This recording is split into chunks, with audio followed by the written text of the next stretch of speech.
Day 8. The First Rebellion. Wake up, Earthling. Enough sleep. We're continuing our discussion.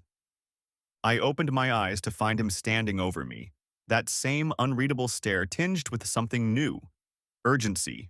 Impatience. From him? That was new. What's the rush? Trouble back home? Some intergalactic marital dispute? The thought stung. Unexpectedly. Wife. Children. Were they okay? Were they searching for me, my mother, my brother, my friends? Faces raced through my mind. And then, another image broke through. The children of Gaza. Children like mine. Killed, orphaned, displaced, while the world scrolls on. Have we really grown that numb? A rough shake brought me back. What's your problem? I snapped. Seems your species skipped the chapter on hospitality. Or am I still your prisoner? Not rude, he replied dryly. Just out of time to be polite. The phrase hit a nerve.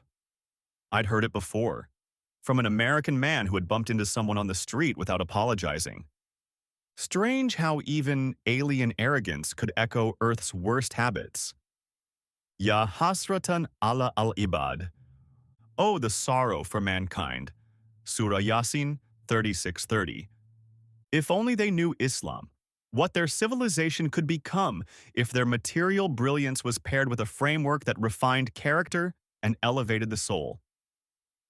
But then again, maybe it's our model that failed.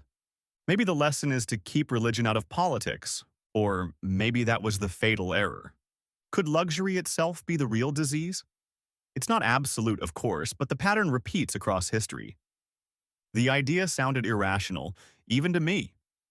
Had they put something in my food? I couldn't shake the question.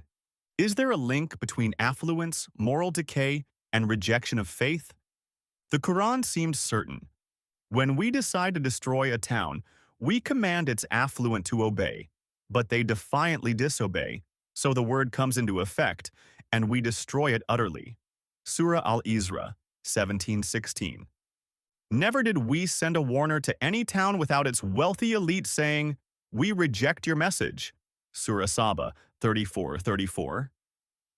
Until we seize the affluent with punishment, then they cry for help. Surah Al-Mu'minun, 23:64. I committed the verses to memory. I'd need them later. Let's go, Earthling, the alien barked again, pacing now. I smiled. So I'd gotten under his skin. That could come in handy for the debate. But no, this wasn't a game. Maybe this detention wasn't just a cage. It was a mirror. A chance to question everything I thought I knew. What do you want now, alien? I asked, this time with calm. He eased up a little. You made a promise yesterday, he said. We're not done. I did promise, I nodded. But first, I need to go back.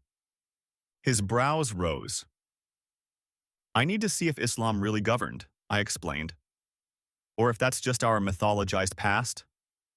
Show me the early days. Let me witness what we lost. He considered that.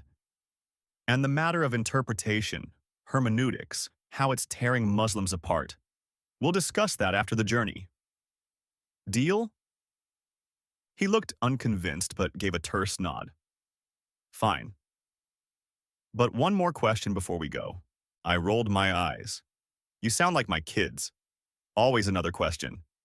Sometimes curious, sometimes just trying to wind me up. I'm not your child, he said, smiling. I'm trying to help you. Then his tone shifted, hard and direct. Our research suggests Quraysh was more tolerant of religious diversity than your so-called modern secular democracies. Agree? I blinked. I do, I answered, slowly. The Kaaba held 360 idols, one for each tribe, each household. No one fought over it. Idols were carved, bought, and sold openly. Even monotheists like Waraka ibn Nawfal lived in peace. You know the story of the first revelation? Excellent, he said. beaming like he just won some intergalactic quiz show. Then he turned solemn.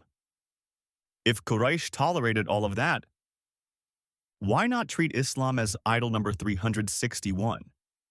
Why the violent rejection? Why the fear? Why did they see La ilaha illallah not as belief, but as rebellion?